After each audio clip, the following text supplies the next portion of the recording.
आणि त्र्यंबकेश्वर परिसरामध्ये ढगफुटी होण्याची भीती प्रशासनानं व्यक्त केली आहे। या पार्श्वभूमीवरती प्रशासनानं आज त्र्यंबकेश्वर मंदिर बंद ठेवण्याचा निर्णय घेतलाय। मात्र उत्तर प्रदेशामधून आलेल्या भाविकांना याची माहिती नव्हती आणि त्यामुळे हे भाविक दर्शनासाठी त्र्यंबकेश्वर मंदिराचा उत्तर दरवाजा 2 मिनिटांसाठी तरी उघडा अशी विनवणी करतायत। दरम्यान या भाविकांशी संवाद साधलाय प्रतिनिधी मुकुल कुलकर्णी यांनी।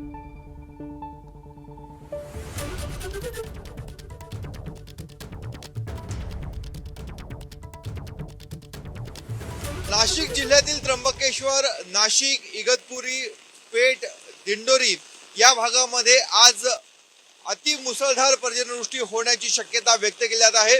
त्र्यंबकेश्वरमध्ये ढगफुटी सदृश्य पाऊस होण्याचा अंदाज हवामान विभागाने व्यक्त केलेला आहे आणि त्यामुळे आज 12 ज्योतिर्लिंगापैकी एक असणारं त्र्यंबकेश्वर मंदिर हे पूर्णपणे बंद ठेवण्याचा निर्णय प्रशासनाने घेतलेला आहे। आपण बघतोय मंदिर बंद आहे, मंदिरातील नित्यपूजा हे केवळ केले जाणार आहेत, मात्र भाविकांसाठी मंदिर पूर्णपणे बंद आहे। परंतु जे भाविक उत्तर प्रदेशसह इतर राज्यातून आलेले आहेत त्यांना याबाबतची कल्पना नव्हती आणि आता सर्वजण विनवणी करत आहेत, मंदिर उघडावं, आम्हाला भोलेनाथाचं त्र्यंबक राजाचं दर्शन व्हावं अशी विनंती करतायत। मात्र आपण बघतोय हा दरवाजा पूर्णपणे बंद आहे।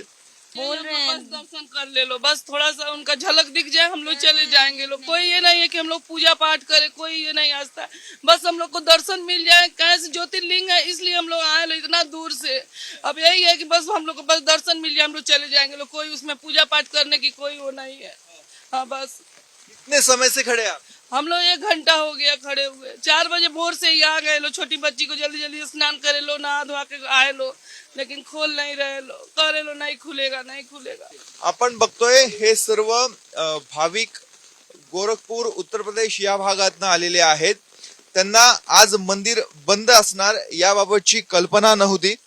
प्रशासनाने या संदर्भात सायंकाळनंतर निर्णय घेतलेला आहे, मंदिर बंद ठेवण्याचा निर्णय घेतलेला आहे। मात्र हे जे भाविक आलेले होते त्यांना याबाबतची कल्पना नव्हती आणि आता अक्षरशः या महिलांना अश्रू अनावर होत आहे। 2 मिनिटं का होईना पण त्र्यंबक राजाचं दर्शन आम्हाला झालं पाहिजे अशी त्यांची अपेक्षा आहे, इच्छा आहे।